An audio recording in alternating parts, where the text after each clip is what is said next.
Hai guys, welcome back to my channel Business Planner.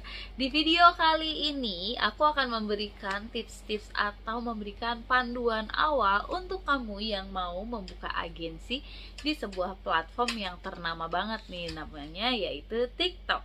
Banyak juga konten kreator yang memberitahu nih bahwa kalau misalnya kita pengen menjadi seorang agensi di TikTok, itu kalau yang aku lihat tuh kayak simple banget, padahal sebenarnya tuh nggak sesimpel itu. Tapi yang mau aku kasih tahu adalah, pertama, langkah awal kalian itu harus memiliki sebuah PT atau CV dengan salah satu KBLI tertentu.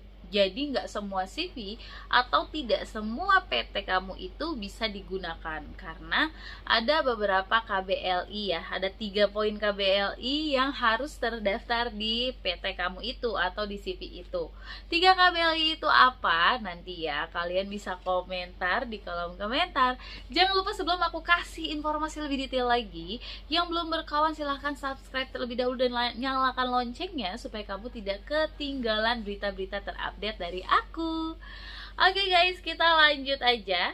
Yang kedua adalah kita harus mempersiapkan 3-4 admin ya, karena memang ini adalah persyaratan dari TikTok sendiri guys. Selain kamu punya PT dan CV, kamu juga harus mempunyai beberapa admin, dan kamu juga harus sudah mempunyai beberapa host rekrutan.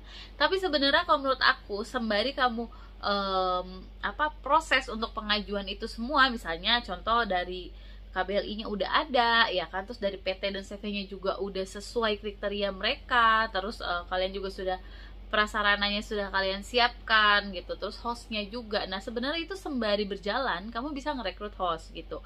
Dan aku juga punya trik and tips bisa mendapatkan ya kurang lebih sekitar 30-60 host sehari. Nah, kok kayak gampang banget ya. Sebenarnya metode itu sudah aku lakukan udah dari lama sih, tapi memang harus harus ada admin guys. Dan ini tim yang aku pakai itu adalah 4 orang ya, 4 orang untuk ngebentuk semua, mulai dari administrasi, tim rekruter gitu kan, pemantauan PK dan lain-lain. Nah ini aku masih pakai 4 orang sih untuk membentuk tim itu sendiri gitu ya teman-teman ya. Nah yang ketiga ya tinggal tunggu saja diterima atau enggak sama si pihak TikTok. Sebenarnya sih diterima. Nah kalian bikinlah nama agensi yang jangan ya alay banget gitu, karena kan sebenarnya nama agensi itu mencerminkan dengan bisnis kalian ya. Karena di sini aku lihat masih banyak agensi-agensi tuh yang namanya ya kayak cuma buat iseng-iseng gitu loh. Padahal menurut aku dengan adanya agensi TikTok ini, kalian tuh bisa berbisnis bukan uang kecil ya guys ya. Mulai dari jutaan, puluhan juta, sampai ratusan juta loh kalian bisa dapatkan dari penghasilan agensi. Nah, kira-kira untuk kalian membentuk sebuah agensi atau mendaftar sebuah agensi, itulah persyaratan utama yang harus kalian lengkapi teman-teman. Karena percuma kalau misal kalian tidak melengkapi itu. Misal ada orang nawarin agensi tapi kalian tidak diminta itu artinya kalian cuma sebagai partner ya, atau kalian sebagai sub agensi. Tapi kalau agensi tunggal yang memang terdaftar di TikTok, itu kalian harus mempersiapkan beberapa poin yang tadi di awal sudah aku sebutkan kayak gitu. Nah kira-kira teman-teman punya pertanyaan tentang TikTok nih, apalagi boleh kamu tulis di kolom komentar, atau kamu bisa langsung menghubungi aku ya teman-teman ya. Nanti aku akan bahas. Terus kira-kira kalian tuh bingungnya masih di mana kayak gitu. Nah itu boleh banget. Tentunya kalau misalnya kalian pengen ikut tim rekrut kita, atau maksudnya tim edukasi gitu untuk cara perekrutan, nah boleh banget nih untuk kalian juga para agensi TikTok. Misalnya masih belum menemukan, karena agensi TikTok itu udah 100 lebih ya seingat aku ya gitu. Dulu lebih kayaknya, dan sekarang ada 100 lebih.